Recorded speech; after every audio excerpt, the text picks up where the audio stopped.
श्री प्रमद बर' बिथाङा बे सिलाइखौ दोनहैदों पुलिसजों लोगो नांनानै आरो पुलिसजों लोगो नांनानै बे सिलाइखौहाय बोखांनानै हितेश बसुमतारीखौ हमहोदों होननानै बिथाङा बुंदों। दा बियो जोबोद मिनिथाव आरो बियो मोनसे बेसलेस बाथ्रा। जोंनि मानगोनां प्रमद बर' बिथाङानो हितेश बसुमतारीनाव दोनहैदोंमोन होननानै आरो बिथाङा जुदि बे जिनिसखौ प्रुभ खालामनो हायाब्ला जोङो बिथांनि एगेन्स्ट स्ट्रं माने आयेन बेबस्था जों लानाय जागोन, लिगेल एक्सन जों लानाय जागोन। जोंहा बैसोमुथि होनाय मोनसे स्किम दङ दा, बे बैसोमुथि स्किमनि आन्डारावहाय जायफ्रा जेनुइन हा गैजायै मानसिफोर जों बिथांमोननो हा होनाय जागोन। आरो ओरैनोबाबो जों दा हानि मेला, हा राननाय मेला जोङो खुंगासिनो दङ। आरो जायफ्रा एकदम आर्जेन्टलि हा नांगौ, जिहेथु जोंहा सरकारा गोबां हा दङ, हाग्रा ओनसोलावल' हा दं बे नङा, हाग्रा ओनसोल नङै जायगायावबो हा दङ। जोंनि ओरैहाय खोलाहा ओनसोलजों, बड'लेण्डनि खोलाहा ओनसोलजों, हाइरडनि खोलाहा ओनसोलजों गोबां हाफोर दङ। बे हाफोरावनो जोङो न' लुनानै थानो हायो। जों हाग्राखौ सिफायलायनांगौ गैया, जोंनि आबहावाखौ नस्थ' खालामनांलायगौ गैया। सोरबा राजखान्थि दैदेनगिरिनि थुनज्लायनायावहाय बिथांमोना गरम जायाबालायनो, दुखु मोनाबालायनो जोंनि सरकारजों सावरायनो फै। जोंनि सरकारजों सावरायनो फैयोबा, दरखास्थ' होयोबा जों साफ्रोमबो हा गैजायै सुबुंफोरनो जों हा होगोन, हा गैजायै न'खरफोरनो हा होगोन, जोङो न'बो लुनानै होगोन। मैयाहाय नोंथांमोननि मिडियाफ्राव जोङो मोनसे जोबोद मिनिथाव मोनसे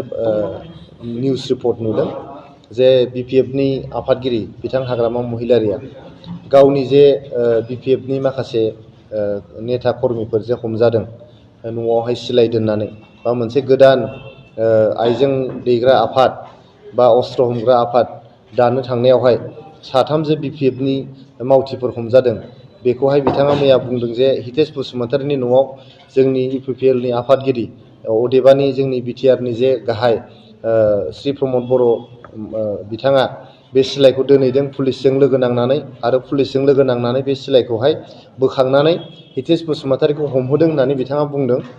दा बियो जोबोद मिनिथाव आरो बियो मोनसे बेसलेस बाथ्रा, बेहा जेबो बिथा गैया।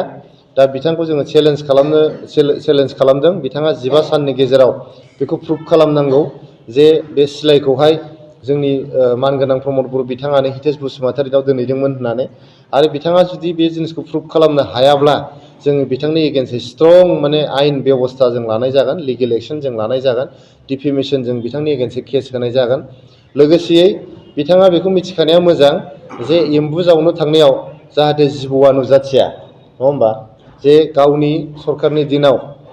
जेरैबायदि सिलाइनि बमा बारुदनि बेयाव मोनसे थासारि दङमोन आरो 28 डिसेम्बर 2012 मायथाइयावहाय दिनैनि जे बिथाङा हितेश बसुमतारी मुसलपुर BPFनि प्रेसिडेन्ट, बिथाङा MLA मोन बै समाव 28 डिसेम्बर 2012 मायथाइयावहाय नोंथांमोना दाबो मिडियायाव नुगोन, रिपर्टआव निउस पेपाराव नोंथांमोना नागिरबा नुगोन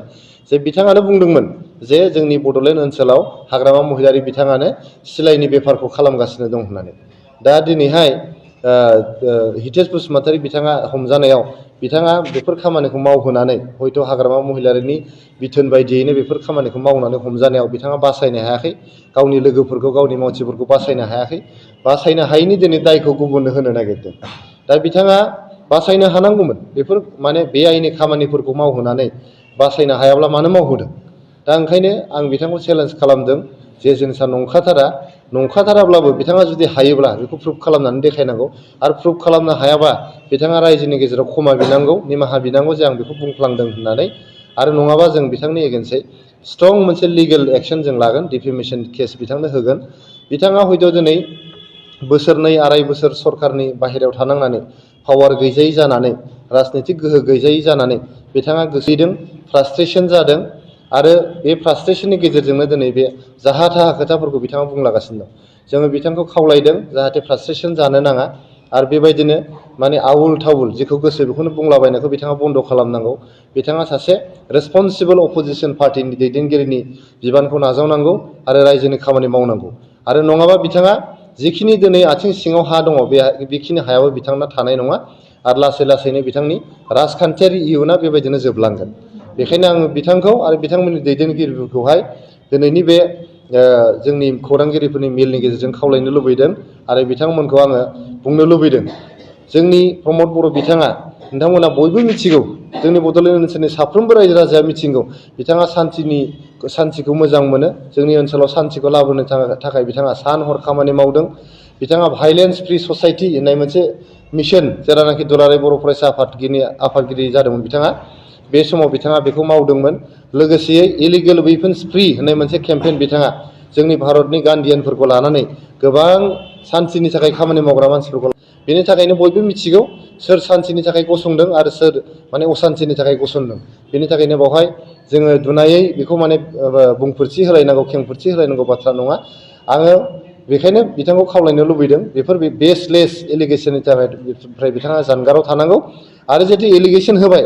बिथाङा बेखौ प्रुभ खालामनानै देखायनांगौ आरो प्रुभ खालामनो हायाबा जों बिथांनि एगेन्स्टै स्ट्रं जोङो लिगेल माने एक्सन जों लागोन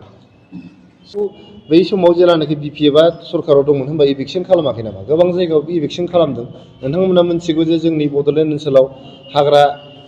ओनसोला जोबलांगासिनो दङ जोंनि आबहावाया लासै लासैनो गाज्रि जालांगासिनो दं बिफां लाइफां गैया जालांगासिनो दं जोङो खोला फारसेनि मानसिफ्रा साहा फारसेथिं खारलां भुटान जोङो बर्डार मोनहैबाय लासै लासैनो भुटान बर्डार मोननानै भुटाननि सिङावथ' जों हाबहैनो हाला दा बेखायनो जों मिथिनायाव जायफोर बिथांमोना इभिक्सन खालामजादों बिथांमोना फुराना गामिफोर दङ फुराना गामिनिफ्राय बिथा थांदों बै गामिया अरिजिनेल गामि नङा फुराना गामियाव बिथांमोना न' दङ हा दङ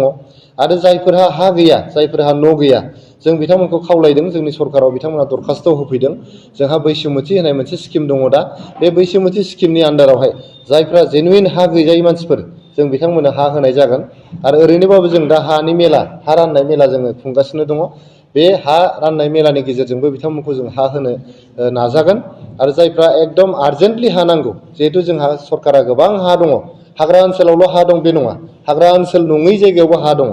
जोंनि ओरैहाय खोलाहा ओनसोलजों बड'लेण्डनि खोलाहा ओनसोलजों हाइरडनि खोलाहा ओनसोलजों गोबां हाफोर दङ बे हाफोरावनो जोङो न' लुनानै थानो हायो जों हाग्राखौ सिफायलायनांगौ गैया जोंनि आबहावाखौ नस्थ' खालामनांलायगौ गैया जोंहाबो हारिनि थै दङ जों बिदि नङा जे जों हारिनि मानसिफोरखौहाय बेबायदि इभिक्सन खालामनानै बिराद गोजोनाव थादों खुसि मोनदों बेबायदि नङा बेबायदि होननानै जोंनि हाग्रा ओनसोलखौ जों फोजोबनानै लानो हाया हाग्रा ओनसोला जोंनि सम्पद जोंनि हाग्रा ओनसोलखौ बासायनानै दोनबासो जोङो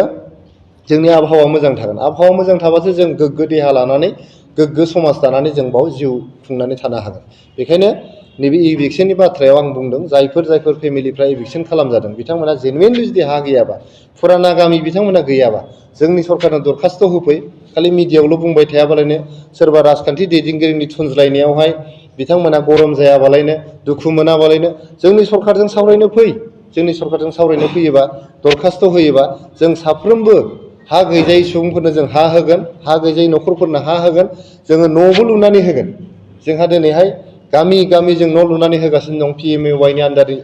स्किमनि आन्दाराव काच्चा हाउसनि आन्दारावहाय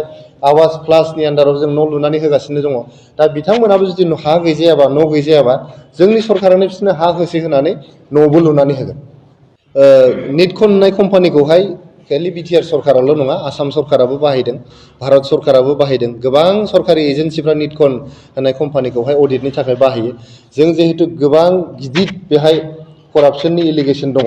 3,000 कौटिनि बाव लायबिलिटिस बिथांमोना गालांदों बबे बिला नंगौ बबे बिला नङा बबे जेनुइन नङा बबे नंखायै बानायनाय बिल बेफोर जिनिसखौ गासिबो तदन्त खालामनो थाखाय बेखौ अडिटर जेनेरेला खालामा बिथाङा बुंदों अडिटर जेनेरेलनि बाथ्रा अडिटर जेनेरेला एनुवेलि जे रुटिन अडिट बेखौल' खालामो CAGआ स्पेसियेल अडिटफोर खालामो दा जोङो मोनसे गोख्रैयै दिहुननो हानाय AGआ अडिटर जेनेरेला नों होननाय बायदि थाबैनो बियो अडिट खालामनानै होआ आरो बियो खालि माखासे रुल्स रेगुलेसननि गेजेरावल' बेखौ खालामो खिन्थु बियो फिल्डआव थांनानै मोनफ्रोमबो जिनिसखौ मोनफ्रोमबो भाउचारखौ मोनफ्रोमबो बिलखौ मोनफ्रोमबो लेखाखौ नायजोबनानै बियो अडिट खालामा गोख्रोङै अडिट खालामा बिनि थाखायनो जों निटकनखौ हायार खालामदों जाहाथे जोंनि सरकारा मोनसे हेफाजाब मोनो आरो जोङो दिहुननो हायो बबे जिनिसा माने करापसननि फाइल बबे जिनिसा करापसननि फाइल नङा बिनि थाखायनो जोङो निटकनखौ स्पेसियेल अडिट खालामनो थाखाय खालामदों आरो जोंखौ जुदि बुङोबा बेखौ प्राइभेट कम्पानिखौ बिटिआर गभर्नमेन्टआल' खालामदों होमबा आसाम गभर्नमेन्टआ बेखौ मानो लादों भारत गभर्नमेन्टआ बेखौ मानो लादों भारत सरकारा बिनि थाखायनो जोङो आसाम गभर्नमेन्टनि रिकमेन्डेसनावहाय निटकन कम्पानिखौ जों हायार खालामनानै बिथांमोननि BPFनि दिननि 17 बोसोरनि जे करापसननि फाइल बेखौ जों तदन्त खालामदों आरो दिनै जोङो 1800 कौटि फ्राय जोंहा 2,000 कौटिनि जे करापसननि जे बेहाय एलिगेसन केस दङ बे जिनिसखौ जों बोखांनो हादों बेनि सायाव जों थाबैनो लिगेल एक्सनफोरखौ लागोन बेनि सायाव जोंहा FIR जागोन जोङो बे जिनिसखौहाय इनभेस्टिगेटिं एजेन्सिफोर आरो ल' एनफर्सिं एजेन्सिसफोरनो जोङो बे केसफोरखौ बे फाइलफोरखौ जोङो रेफार खालामो लासै लासैनो। दोलोआ जिहेतु जों एनडिएनि मोनसे एलायन्स पार्टनार बिजेपिजों लोगोसे इउपिपिएलआ बे इलेक्सनखौ गेलेगोन आरो जोङो दा क'क्राझार आरो उदालगुरि जोंना डिलिमिटेसननि उनाव क'क्राझार आरो उदालगुरि मोननै समस्ति जानो थांगासिनो दङ। जुदि 24 इलेक्सननि सिगां डिलिमिटेसना जानानै थाङोबा जों मोननैबो समस्तियाव गेलेनो थाखाय साखाफारा जानानै दङ आरो नोंथांमोना नुबाय थांनाय एमएलए इलेक्सनाव जों गोबां बिबाङै जों जिहेतु इलेक्सनखौ देरहानो हादों। जों मोननैबो समस्तिखौ इजियैनो देरहालांगोन जोंनि एलायन्स पार्टनारफोरजों लोगोसे नांनानै इजियैनो देरहालांगोन होननानै जोङो फोथायो आरो जोंहा बेनि थाखाय फुल प्रिपेरेसना दा जानानै दङ। एनि टाइम गाबोनबो जुदि इलेक्सन जायोबा जोङो बे इलेक्सनखौ फेस जानानै देरहानो थाखाय जों रेडि जानानै दङ। लुबैयो बिथांमोना अडिट खालामफैनांगौ। बिपिएफ हान्जाया दिनै अपोजिसनाव दङ, बिथांमोना जुदि माबाफोर बेबायदि एलिगेसन मोनदोंबा एसेम्ब्लियाव बुंफैनांगौ। एसेम्ब्लियावनो फैया जे एसेम्ब्लियाव फैनानै बुंफै सानफ्रोमबो सेक्रेटारियेटआव नायफेर माबा करापसन जादोंब्ला बे जिनिसखौ मानो नायफैनो हायाखै बिथांमोन। जोंथ' बेखौनो लुबैदों। जों खालि बिपिएफल' नङा रायजो राजाफोरखौबो जों नायफैनोसो खावलायो। जोंनि दा इउपिपिएलनि सरकार सालायनायाव गोदोनि बायदि गिनांगौ गैया। माने जोंनि चिफ एक्जिकिउटिभ मेम्बारनि अफिसनिफ्राय लानानै एसेम्ब्लिनिफ्राय लानानै सेक्रेटारियेटआ 24/7 खुला दा हरावबो खुला थायो सेक्रेटारियेटआ। रायजो राजाफ्राबो नायफैनो हागोन आरो बिपिएफनि जे एमसिएलएफोर हाग्रामा महिलारियाबो नायफैनांगौ बिथाङा जोंनि दिनावहाय माबाफोर कारापसन जादों नामा। दा बिथाङा जुदि माबा मोनसे कारापसन नुदोंब्ला बिथाङा गावनो जुदि सोरबा अडिटरखौ जुदि लाबोनोब्ला सोर अडिटर जेनेरेलखौ लाबोयो ना निटकनखौ लाबोयो ना दस्रा कम्पानिखौ लाबोनानै जोंनि सरकारनि दिननि रां रुफा बाहायनायखौ बिथाङा अडिट खालामफैनो हागोन आरो जों चेलेन्ज खालामो बिथाङा 8 आना 5 फैसानि जुदि करापसन मोनोब्ला जोंनि एगेन्स्टै मा एक्सन लानो गोसो बेखौ बिथाङा लानो हागोन।